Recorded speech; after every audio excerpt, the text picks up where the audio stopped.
Bienvenue à tous dans cette nouvelle vidéo. On se retrouve pour la seconde analyse de ce vendredi 24 juin 2022 sur les Pokémon de la quatrième génération. Et la deuxième analyse du jour, c'est sur Mamochon, du coup.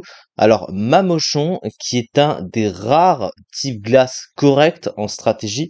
Mais le problème, du coup, au niveau de son double type, c'est que le type glace nerf toujours un autre type en stratégie. Et ce qui va faire l'objet de cette vidéo, puisqu'il est le seul, la seule forme finale évolutive, puisque c'est l'évolution finale rajoutée de Cochignon et Marcacrin de la deuxième génération. Il a le type glace et sol, et c'est la seule forme finale à avoir ce type.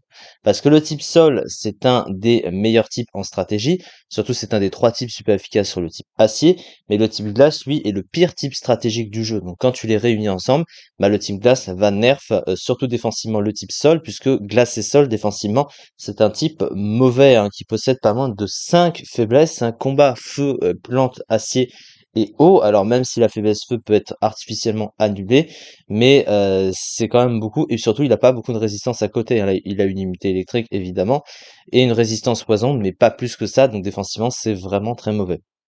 Par contre, offensivement, le type est un des meilleurs combos offensifs du jeu, hein. C'est quand même ironique, puisqu'il est résisté par seulement 7 Pokémon dans le jeu. On va dire 8, mais bon, il a des attaques roches, donc ça compte pas pour Munja. Mais vous voyez que les rares Pokémon qui le tankent, hein, bah Frosmoth c'est un mauvais Pokémon, Araquanid c'est un Pokémon assez moyen aussi, et Golisopod aussi, donc globalement c'est presque comme si qu'il n'était pas résisté dans son tiers. Bon, on peut dire qu'il est, il est pas résisté dans son tiers, à peu près en tout cas. En tout cas, le double type offensivement est très fort. Au niveau de ses trois talents, alors il possède Bonnet qui l'empêche de se faire, voilà, qui l'immunise à provoque et au statut de libre arbitre, donc attraction provoque, on va savoir ensemble, ce qui lui permet de de placer des capacités sur le terrain sans avoir à se faire bloquer par provoque, donc ça c'est pratique.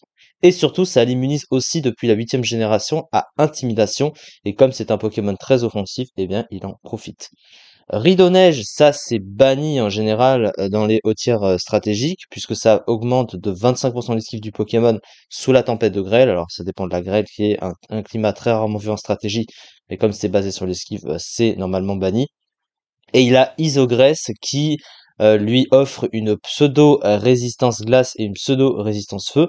Alors, le type glace a déjà une résistance glace, le type sol est faible à la glace, donc du coup, ensemble, ils sont neutres, et du coup, bah, Isogresse redonne cette résistance glace, et en plus de ça, ça annule la faiblesse feu du type glace avec Isogresse. Donc ça, c'est un talent qui est pratique, du coup, qui est un peu une de ces rares niches pour être utile défensivement, finalement.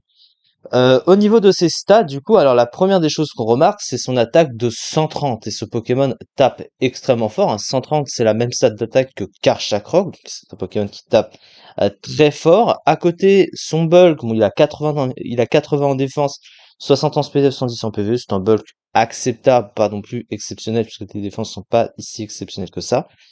Il a une attaque spéciale de 70 qu'on n'utilisera jamais. Et par contre, sa vitesse, 80 en vitesse pour un Pokémon offensif, c'est quand même moyen, hein, faut quand même le dire.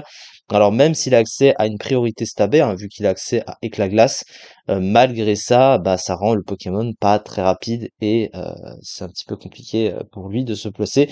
Surtout que son bulk est pas si incroyable que ça, et en ajoutant à ça le type mauvais défensivement.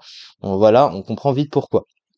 Alors son move pool, bah, offensivement, il a un bon move pool, hein, puisqu'il a des capacités offensives bien utiles, hein. Il a accès à séisme stabé, il a accès à la priorité du coup de éclat glace, il a chute glace stabé, il a accès à sabotage, il a éboulement également, il a tête de fer, lame de roc, il possède surpuissance, body press, donc il a plutôt de bons moves offensif.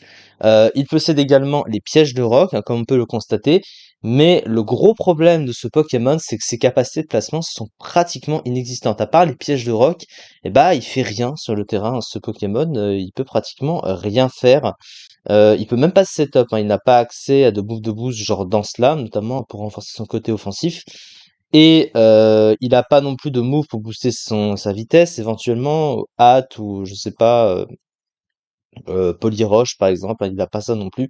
Donc ce Pokémon, ben, il est juste là pour taper en fait finalement, mais il peut pas booster ses dégâts. Son placement est quand même compliqué. Après, le potentiel offensif de ce Pokémon, ça reste sur son double type, hein. Ça reste un Pokémon qui tape très fort, avec des stats puissants et qui vont bien ensemble. Donc quand même, le Pokémon reste un des rares Pokémon de type glace fort, parce que comboter avec le type sol offensivement, ça reste quand même très très fort, et il faut pas non plus le sous-estimer, hein, évidemment.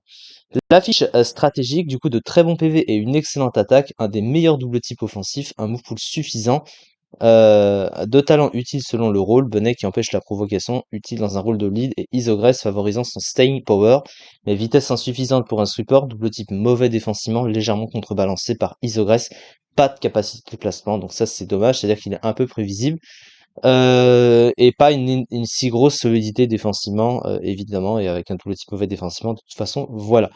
Il est concurrencé par d'autres Pokémon offensifs, hein, cela va sans dire, hein, qui ont un peu plus de solidité et tout en ayant une puissance offensive, même si lui, il a quand même une grosse puissance offensive, hein, encore une fois. Et du coup, le Monday, il atteint la 33e place de l'Underused, hein, avec 5,8%. C'est un des rares types glace, hein, qui est dans des tiers comme ça, hein. Les Pokémon de type glace très haut aujourd'hui sont très rares, hein, dans les tiers, donc c'est un des rares qui échappe au marasme des autres.